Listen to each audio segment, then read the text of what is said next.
I got rejected 4 times before I finally enrolled at University of Southern California's Interactive Media and Games Division. Long title.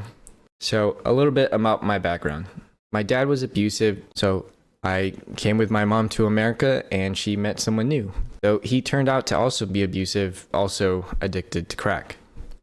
He didn't want to change or help, but we were stuck with him because of visa issues, and so I was bullied a lot in school. 2 years before graduating high school, there was this really big fad going around pantsing other students, where you just take someone's pants, rip them down, and reveal their tighty-whities to the world. Until one day, during gym class in this big gym, someone comes over, walks up to me, and just pantses me all the way down to my drawers, revealing my junk to multiple classrooms worth of students. I was absolutely stunned. I was just standing there, my junk hanging out, my surprised face looking at my junk and looking at people looking at my junk. Absolutely the longest 6 seconds of my life. And so yeah, I think life was pretty challenging. Life sucked. There wasn't much to look forward to at home or at school. But of course, art, I think, kept me around. Playing video games, reading books, watching movies, or television, TV series, all of that stuff was something to look forward to. A new episode, some new experience to play. And so I think because of that, deep inside, I've always just wanted to create something. And that eventually will lead me to game school. But I just wanted to point out that despite all of those challenges growing up, I think anyone can be a game developer. Anyone can choose to go to school and make it if they want to. As long as you keep improving compared to where you were yesterday or even a week before. Maybe sometimes it's too hard to keep practicing at something day after day and experiencing those failures, and that's fine. Just give yourself more time to work at it. As long as you accept that it'll take some time, then eventually it will happen. So I finally make it to my senior year in high school. And it's time for our school counselors to talk to us about what universities or what's after high school. And I tell her I'm going to be applying to University of Southern California. But at the time, it was for their film program. Now, I thought my passion was for film only because there was an after-school program devoted to creating documentaries for World War II veterans. And that was a very fulfilling experience, being able to interview these people, hear their stories, and create a neat little video for their family to have that forever, even long after they've passed. And that really blew up my ego, hearing all of that praise from those people, from those families. And so I thought what I needed to do with my life was make films. And so if I wanted to make films and make money doing that too, I decided I needed to go to the best school possible. There was no other choice for me. And so look, I thought, hey, you put together these documentaries, that's going to be Oscar bait for the school admissions program. They're going to see these documentaries. It's for their families. It's of World War II, the greatest generation. There's no way that USC isn't going to accept me into their film program. And I wasn't critical about my skills as a filmmaker at the time or anything like that. All of the things that I had learned about filmmaking was just from YouTube videos that I saw at the time. Of course, USC rejected me. Next step, go to community college, get the associate's degree, and then transfer to USC and just keep applying. So I applied again. I just put in the time, didn't change anything. Of course, they rejected me. But then I got lucky because there was this great film program at the community college that was run by a really smart, artistic, and creative professor who had opened my mind to so many novel ideas about films and filmmaking and appreciating the genre and the medium. Being a nerd about films. It was awesome. And so then it was through this opportunity that, hey, okay, wait, I finally realized what is missing in my filmmaking. A lot of just simple mistakes that could be fixed, but also enhancing my creative taste for the stories that I wanted to tell. And so I put in the work finally. After a time, I put in the work to improve my filmmaking skills.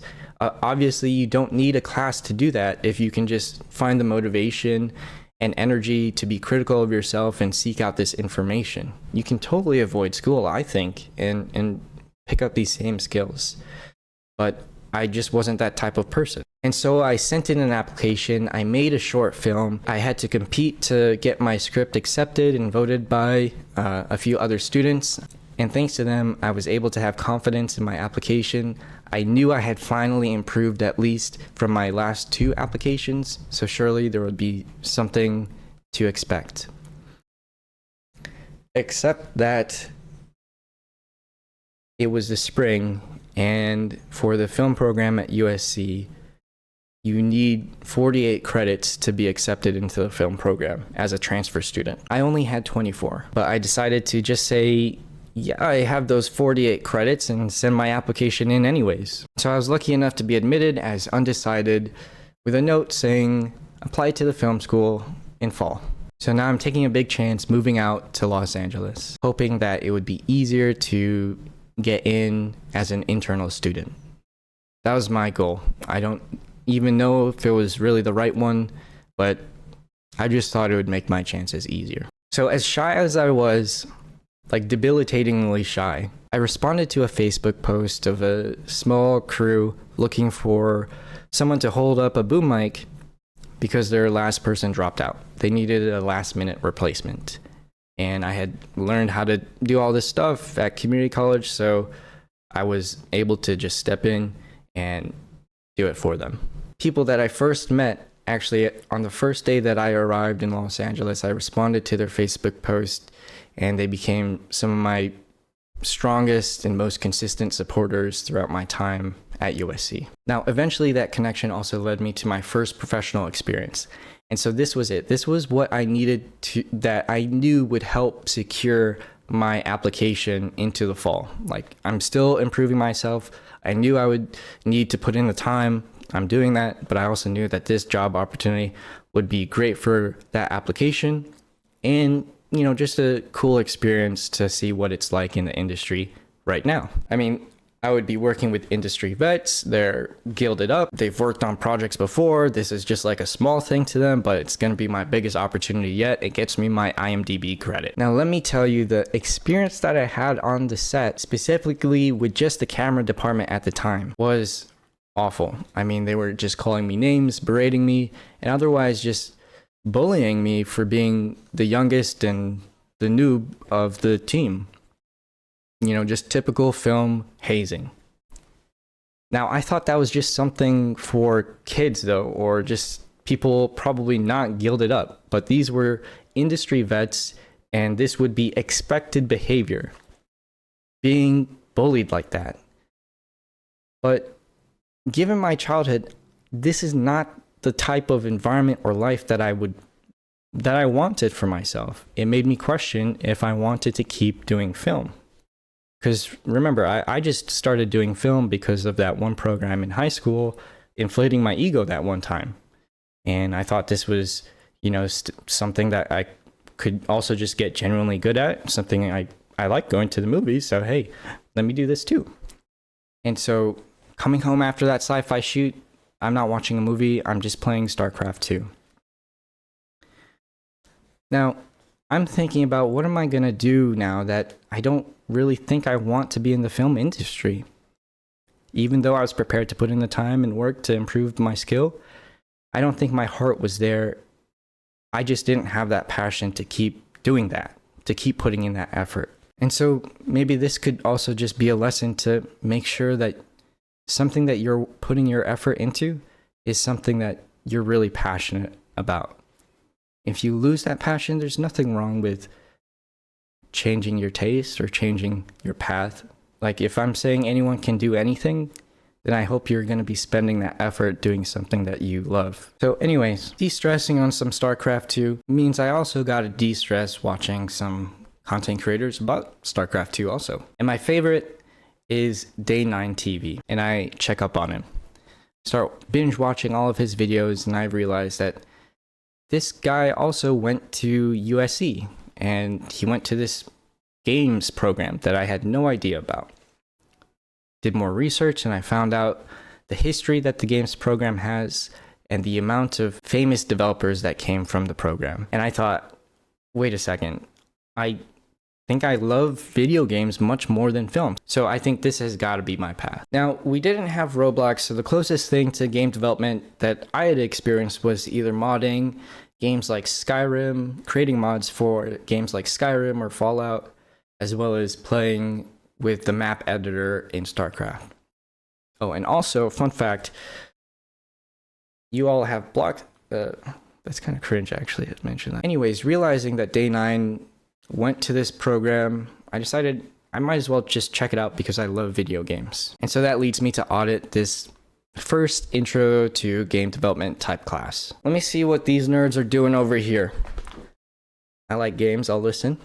Now, my first class was by a professor who was very kind, but didn't take any shit. That professor's class was an intro about games and really my first exposure to this idea of player-centric design. But at the heart of that design is really empathy and the idea that not only was this professor advocating for design that thinks about players, but also a work industry that thinks about the employees. I mean, that's a person that I want to work for.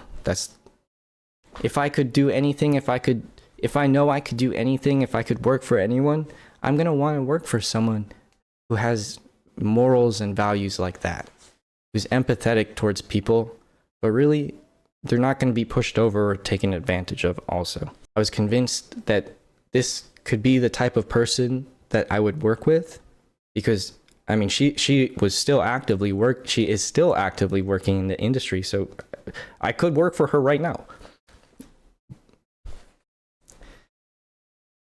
I mean, maybe that's actually a bit of a challenge because she is a very, very, very senior in the industry, so that's a different story, but maybe, whatever. Anyway, I applied to the game school. And so, of course, rejection number 3.